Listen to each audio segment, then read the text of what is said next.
DxO upgrades Optics Pro and cranks it up to 11, making this one very prime upgrade.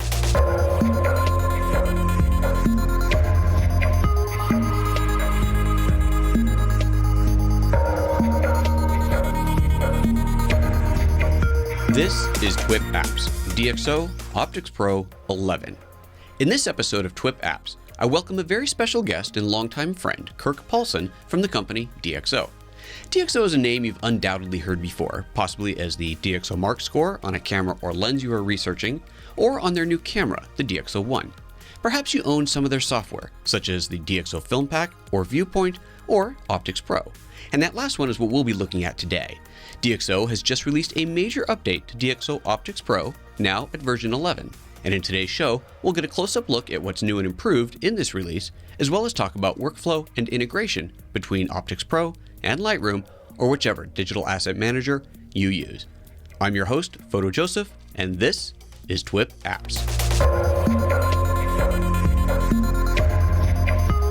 Welcome back to another episode of TWiP Apps. I'm your host, Photo Joseph, and today's guest is somebody special.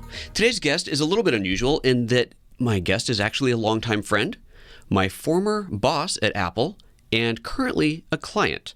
So because of the relationship that we have, this episode is going to be a little bit different. At the end of the show, where I would normally give a wrap-up and an opinion of the software that we just saw, we're going to be skipping that part today because I might be slightly biased. So we're just going to skip past that part. But otherwise, the show format should be pretty much the same as always. So I just wanted to make sure everybody knew up front what we're dealing with here. We are dealing with a piece of software that I know absolutely intimately. And as you're about to see, if you've seen the demo videos that I've done, you'll know exactly what it is we're talking about here. So let's just go ahead and jump right on over and introduce my guest, Mr. Kirk Paulsen, the CMO at DxO. Kirk, welcome to the show. Thank you very much, Joseph. Happy to be here. It's great to have you on. So we go back quite a few years, goes all the way back to the days of Apple. Now, when did you start at Apple? That would be when we first met. Came on board through an acquisition in 2001. 2001. And I was there for 13 years. Wow. You were there longer than I was, of course. I left in 2009, a hard thing to do, but left behind a very favorite piece of software that I know is going to come up later on in the show. Yeah. I was there from the period, I like to say, from the iPod through the Apple Watch and everything in between.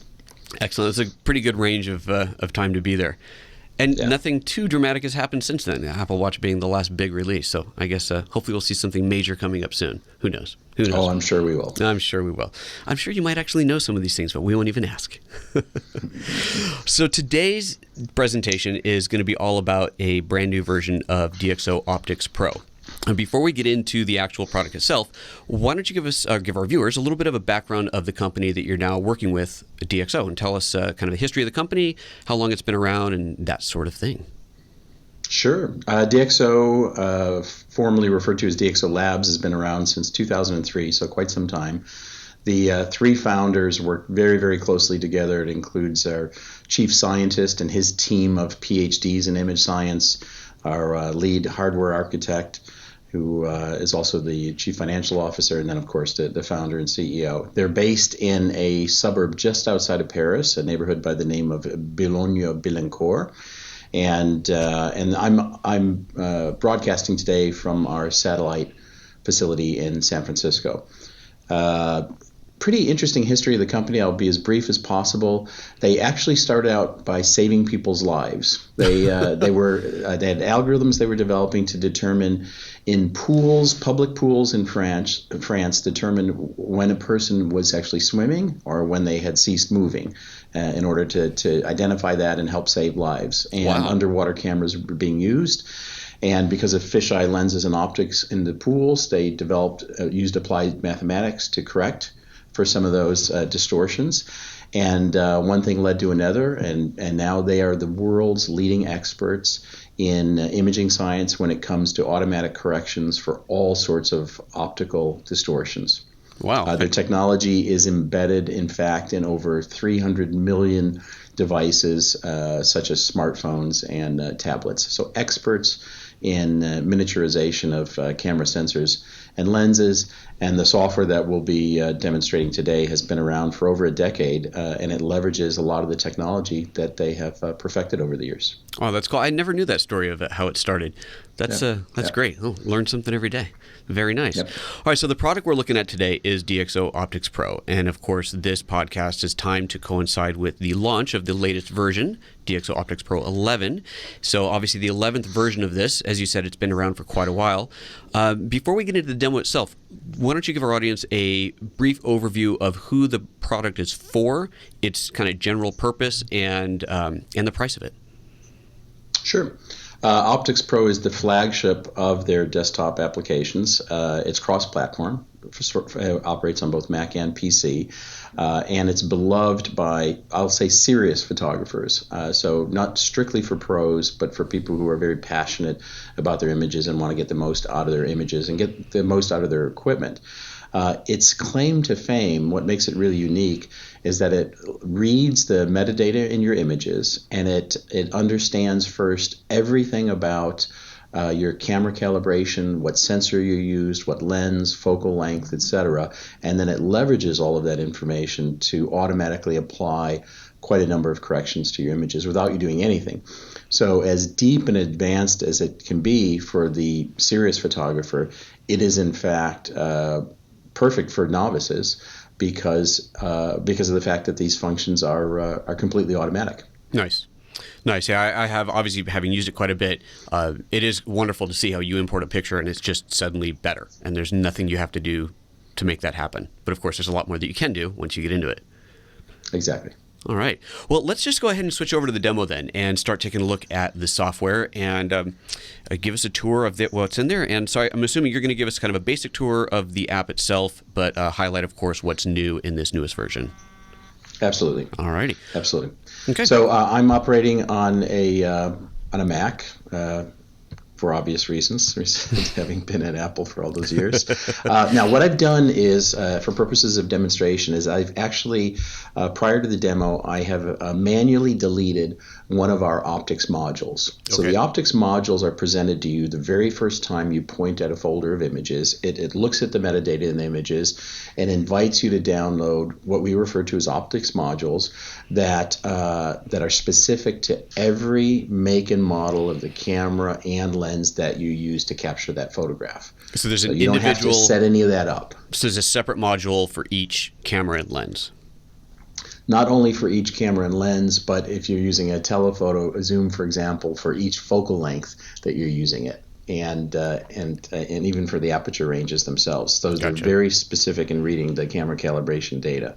Okay. So I've removed one of the modules just to show you how this all works, and I'll go ahead and launch from the dock Optics Pro 11. And by the way, we do have a trial version. No, this is important because there's a trial version available both for Mac and PC, and we invite your users to try it out for 30 days.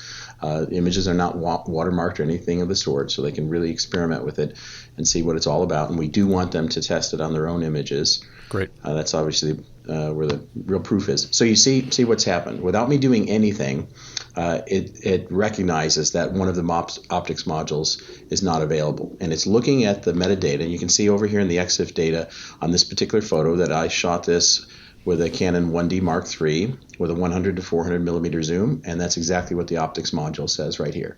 So it's inviting me to download this very specific optics module that is calibrated in DxO's laboratories so that it can get the most out of that particular image. So it's very, very specific in that regard. So just to show you, as a quick walkthrough, let me go ahead and go to full screen on this right now.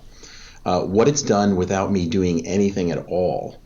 If we look at the palette over here on the right, I'm just going to close and open each of these. So you can see that it has corrected for vignetting automatically, and I can turn that on or off. You can see the automatic vignetting correction. So we should point out this is not a creative vignette that it's adding. It's actually removing the vignette from the camera that was native to that lens or perhaps lens shade that was on there. And this is removing that. That's correct. Optics Pro at its core is really about bringing the most out of your images, and by the most we mean precise scientific image quality. And vignetting is something that the lens manufacturers try to avoid whenever possible. Right. And we take it even further. Great. So the vignetting has been corrected for. In addition, something we refer to as lens softness, which is based on, again, that specific lens itself. Chromatic aberration has been corrected for, including lateral chromatic aberration. Again, all of this without me doing anything whatsoever. And under geometry, you'll see that it's also corrected for optical distortions, which it says the correction is based on the specific DxO module for that camera and lens.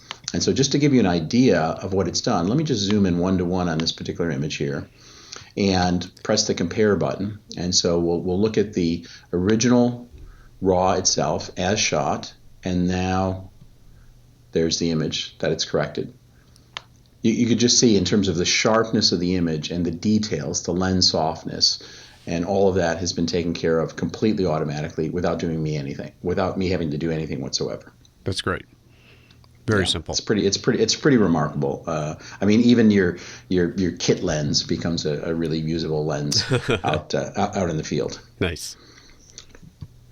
Would you like me to walk through a little bit more of the app before we go into the details? Yeah, let's just continue with a basic overview so anyone who's not familiar with the software knows what it's essentially for. A lot of the guests on the show were showing very small apps, little iOS app or something, and basically has 1 or 2 functions. Obviously, this app is much bigger than that. We can't get into everything, of course, but let's make sure that our viewers who may not be familiar with Optics Pro know overall what it's for and how it basically works. Sure. So when you first boot up Optics Pro for the very first time, there are 2 primary tabs on the left-hand side, Organize and Customize. You'll be in the Organize tab, and the Organize tab is simply where you point at your images. There is no importing of the images, so you simply point at a folder of images, and then the thumbnails appear instantly, and the metadata is read, and the optics modules are presented for you to download. And that's as easy and frictionless as it is to get up and running. I think it's worth pointing out that this app works alongside any other app. So this isn't meant to replace your asset management software, whatever you might be using, whether it's Lightroom or anything else. This works alongside it, and as you're pointing out here, you don't have to import, so you can just point at any folder of pictures anywhere on your computer. Absolutely correct. Absolutely correct. In fact, it works in tandem with Lightroom and other file asset management applications. It can be used, what you're seeing right now can be used as it is as a plug-in inside of Lightroom. Okay? Great. Or standalone. I'm using it obviously in the standalone mode. So if you want to browse any images, it's pretty obvious. You're just going to go ahead and tap down in the film strip, and you'll see a little bit of, as I move between images, you'll see an indication in the upper right-hand corner. It's actually rendering out the raw image and then applying whatever corrections it feels are appropriate for that particular image. To actually see what it's done, you simply click on Customize. Customize will hide the folder hierarchy structure, expose the EXIF and other information that's available for you to view on the image itself. And then the correction tools are available over on the right-hand side on the palette. And that's really it. Now, there are your essential tools, white balance, smart lighting, which enhances the dynamic range of the image, selective tone, contrast, things of that nature. And then there are the advanced controls specific to light, color, detail, geometry. And then DxO also develops 2 other applications, ViewPoint, which is for lens and perspective correction, and FilmPack, which applies legendary film stock looks to your images as well. And those can be used as a plugin, again, either inside of something like Adobe Lightroom or as a plugin inside of Optics Pro itself. Great. So if we look at this image, without me doing anything whatsoever, the camera and lens calibration data was read, and it determined on its own that the white balance was fine, so it left that as shot.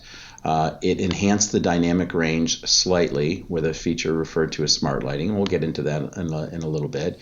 So you can see the little dip switches, as it were, in blue that indicate that a correction has been applied to that particular image. A little bit of noise reduction has been applied, a bit of a noisy image.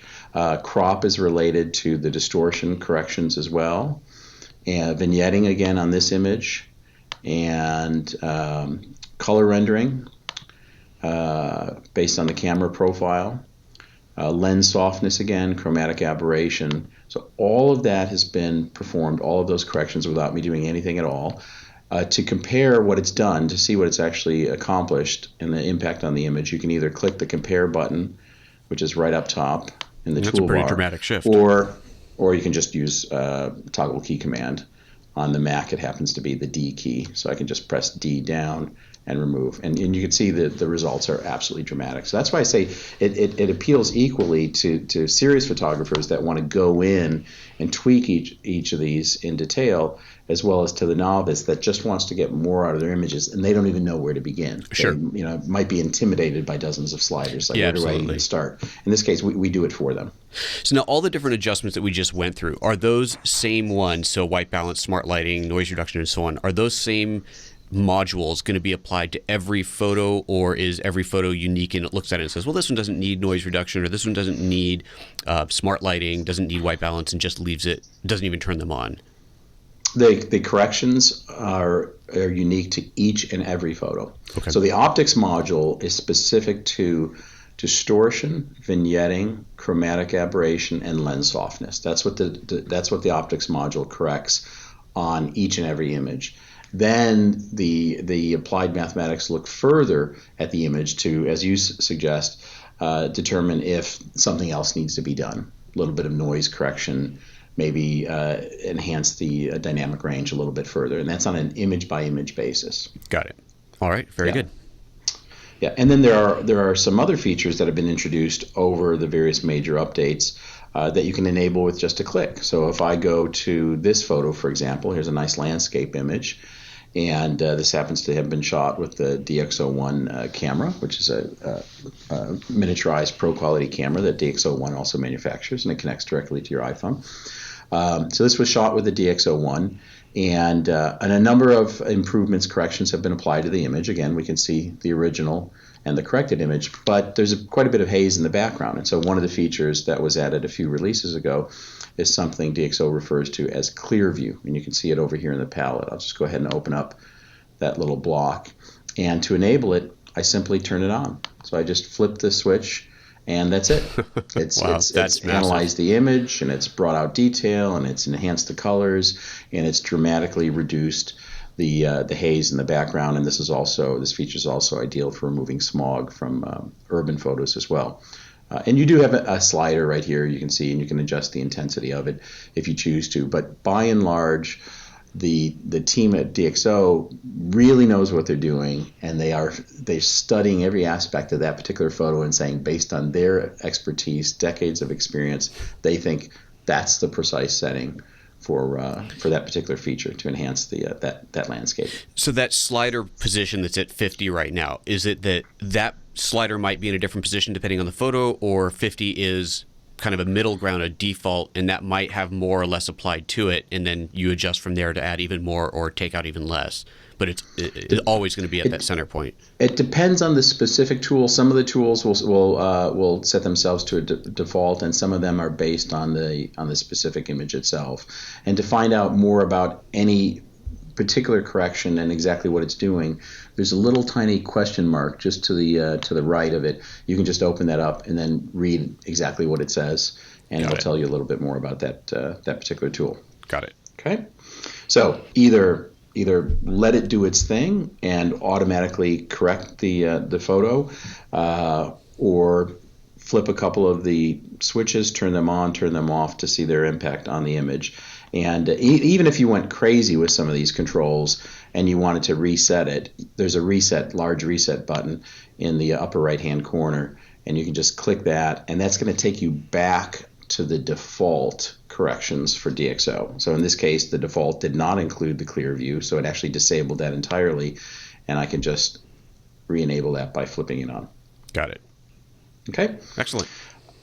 Cool. So basic corrections, optical modules corrections, and then there's some things that are quite unique about the app itself. So another feature that was introduced in a previous release is something I might have mentioned in passing, which we call smart lighting, and we've dramatically improved it with Optics Pro 11. So to our knowledge, this is the first time this kind of algorithm has been developed and introduced to the photographic industry. So let me explain what's going on here. Take an image like this one here. So without you doing anything at all, DxO Optics Pro knew that this image was underexposed and not making full use of the dynamic range. So it enabled the uniform smart lighting feature and brightened the image and adjusted the exposure quite a bit.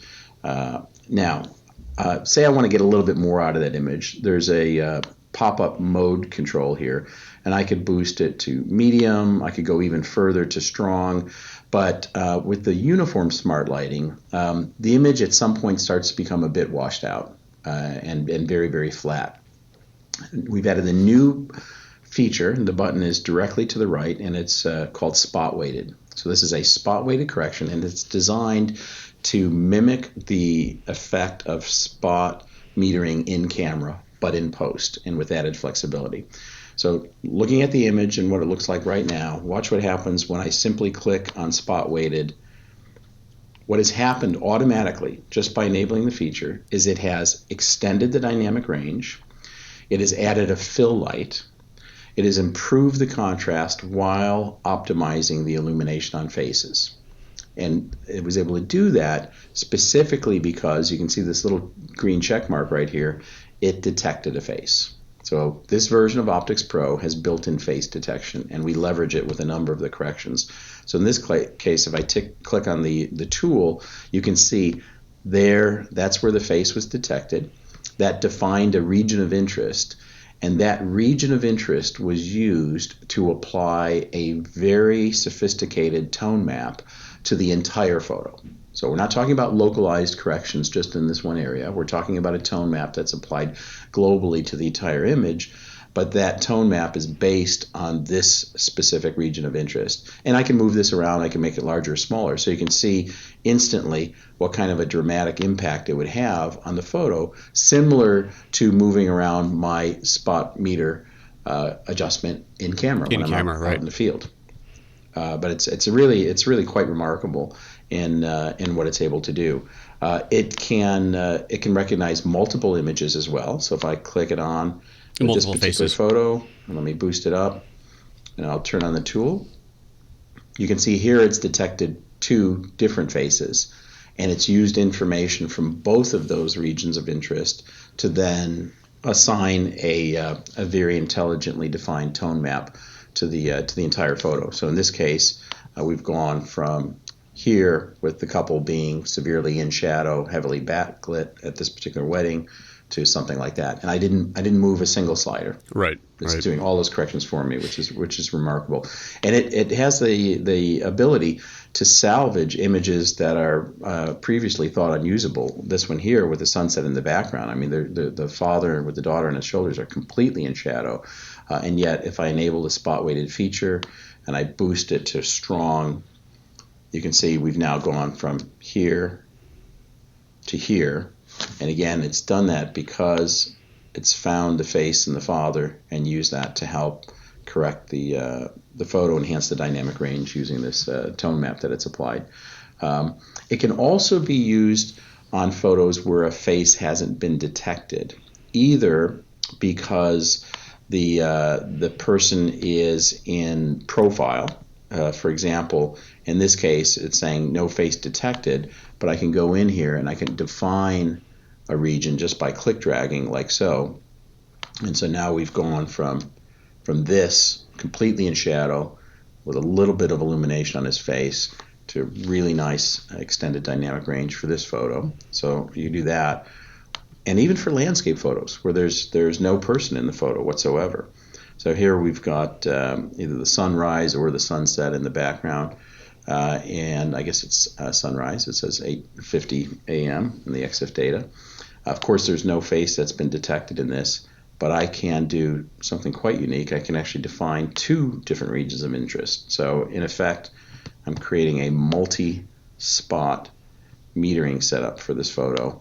And now we've taken the image from here to here by using those two regions of interest to help define it. So it's quite remarkable in what it's capable of doing. That's great. And it's worth pointing out, too, that this isn't just an exposure shift. If it was, the sky would have gotten completely blown out by the time you brought the exposure up that high. So what we're seeing here is I think you described it as tone mapping.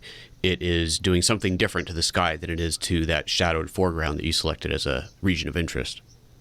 Absolutely, absolutely. If it's looking at even individual pixels, you can have, as has been explained to me by our chief scientist, you could have 2 pixels in an image that are the same luminance, but because one is on the right side of the photo and another one is someplace else, it is applying that tone map differently to each of those pixels, as opposed to just your basic tone curve, would of course would apply whatever it's doing to them equally. Right. So very, very intelligently designed, and as I say, to our knowledge, this is the first such technology that we've seen, and we've shown it, prior to release under non-disclosure agreement to some other image scientists and professional photographers that have been very, very impressed with its capabilities. And we've shown it to novices that wouldn't even know where to begin to try to improve this type of image, for example. And it's really, really intuitive and easy for them to grasp. I think it's worth pointing out, too, that you make the reference that novices can use this and it's really easy to use. But obviously professionals can use it as well. And just because it's easy doesn't mean that pros shouldn't use it. I know that I use this software a fair amount. I don't process every single photo through it, but what I tend to do is send my more complex, more difficult or challenging photos that I just feel like I can't really get what I expect out of it, out of Lightroom or Photoshop, wherever I am. And this is a great resource to have to be able to drop a picture in and just try and get something else out of it. Absolutely. Let me just take a moment, if I may, just show you a couple of the other features that are unique to Optics Pro 11. So that's the spot weighted corrections that are part of smart lighting. There's also using face detection is a new auto micro contrast mode. So let me bring up this image right here. This was shot by Camilla Ferrari with a 5D Mark III. And we'll leave it exactly as it is. DxO performed its automatic corrections to the photo itself. I'm just going to click 1:1. We'll zoom in 1:1 so we can look at the details a little bit closer here, and open up the contrast palette right here. So you'll see there's now a new magic wand that's just to the right of micro contrast. Micro contrast has been in Optics Pro, but the auto mode is new.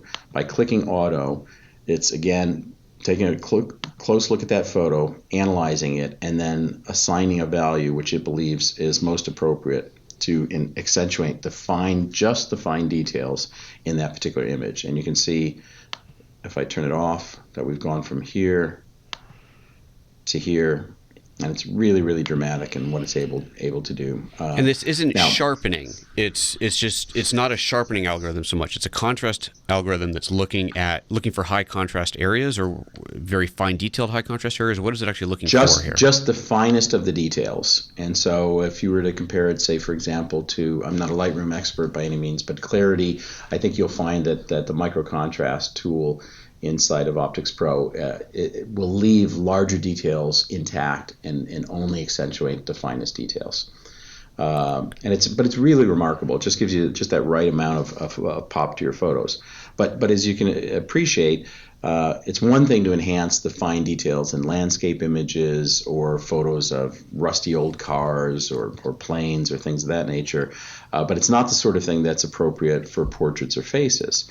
So if we go back to the photo we were looking at of the couple, and let's go ahead and zoom in 1:1. This happens to be my brother, John. I hope he's not too offended by my demo using him for this particular purpose. If I were to increase the micro contrast on this close-up of his face, it can have absolutely disastrous effects, as you can see, because it enhances every pore, every bit of stubble, every fine wrinkle in the face. But the auto feature inside of Optics Pro 11 is smart enough to know that there's a face in that photo. It's detected the face, and so when I click auto, it sets the value to 0. Got it. Automatically. Now this is particularly useful in batch processing because of course if you are just looking at this one photo and you're going to apply micro contrast, well, you're not going to hit the magic wand button just so that it sets it to 0 when it's already at 0. Right. But if you're batch processing, you save this as part of a preset, and that's where it gets really handy.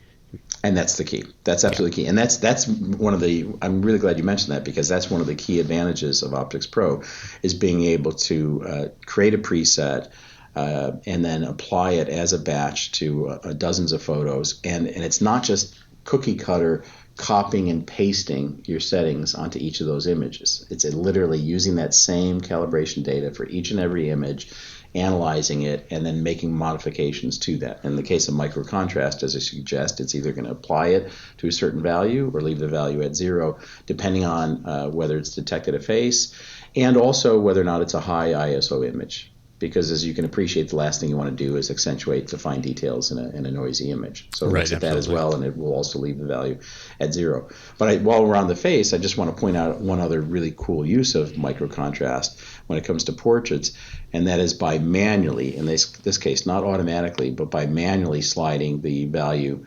to negative. It has a wonderful softening effect for those same fine features, but still leaves all of the other details intact. So we have, we can see the sharp details of his eye, of his lips here, of the eyebrow, the hair. All of that is intact, and yet if I turn the micro contrast feature off, you can see this is what we started with.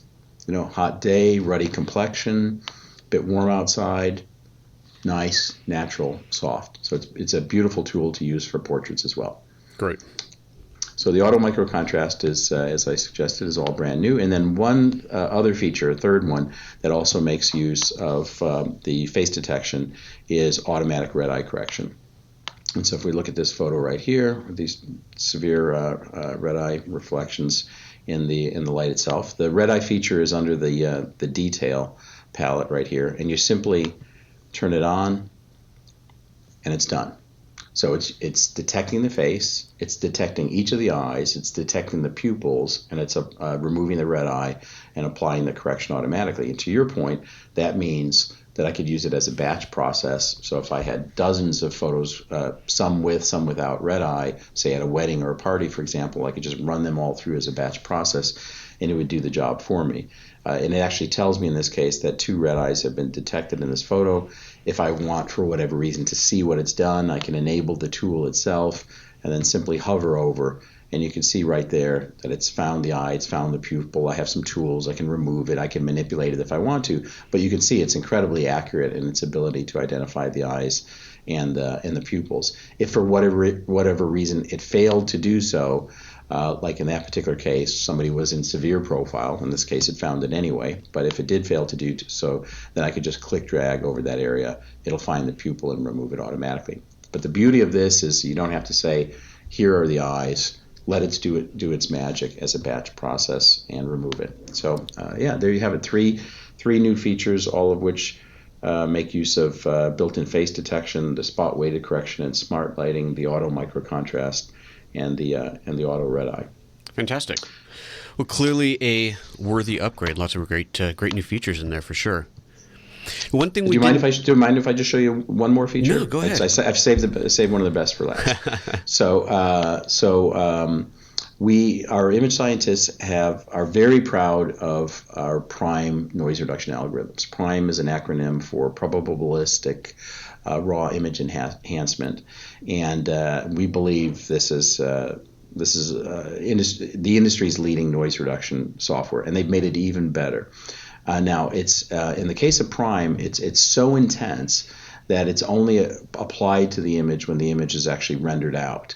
So you can't actually preview it in the viewer itself doing its magic. So if we take a look at this photo that was captured by my good friend Jean-Marc Alexia, he shot this with his Nikon D4, and in order to capture the action in the waves, he shot at 12,000 ISO to get 1/640th of a second at f4.8.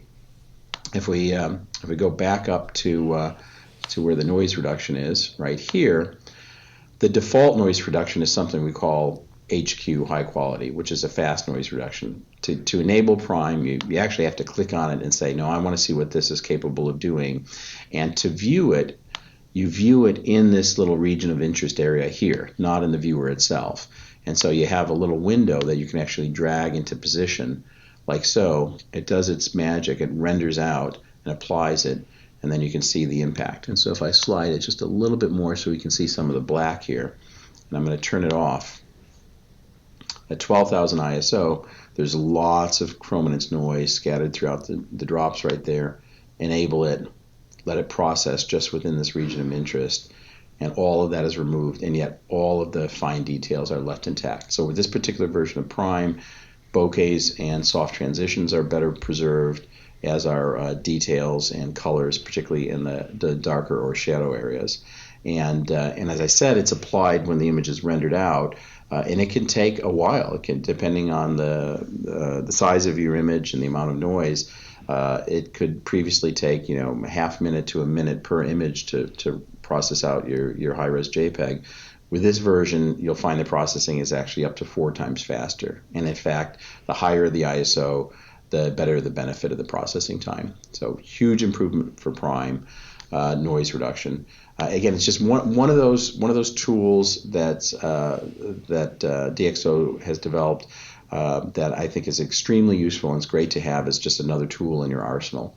So if there's just one word to say to Lightroom users out there, it's like, well, how does this fit in my workflow? And what do I do with it? It's like, look, if all you did is use it as a plugin when you wanted what we believe is the best noise reduction out there, that's one way to think of it as a tool. Right. But as you can see, there's a lot more to it than just that. Right, absolutely. And you can apply the batch processing even from Lightroom.